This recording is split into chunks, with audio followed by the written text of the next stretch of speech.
महाविकास आघाडी गेली खड्ड्यात, राहुल गांधी नाशिकमध्ये आले तर तोंडाला काळं फासू, ठाकरेंच्या शिवसेनेचे उपमहानगर प्रमुख बाळा दराडेंचा इशारा। स्वातंत्र्यवीर सावरकरांबद्दल आक्षेपार्ह वक्तव्य प्रकरणी राहुल गांधींचा जामीन रद्द करण्याची मागणी, सात्यकी सावरकरांच्या याचिकेवर आज महत्त्वाची सुनावणी।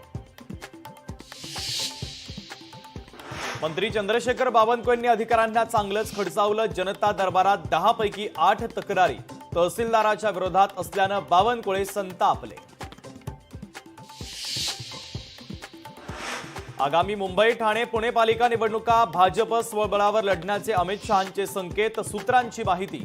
एकनाथ शिंदेंनी देखील मुंबईच्या 107 जागांची मागणी केल्याची सूत्रांची माहिती। वैष्णवी हगवणे आत्महत्या प्रकरणातील हगवणे बंधूंचा आणखीन एक कारनामा, सुशील आणि शशांक हगवणेचे शस्त्र परवाना देताना खोटं शपथपत्र दिल्याचं उघड।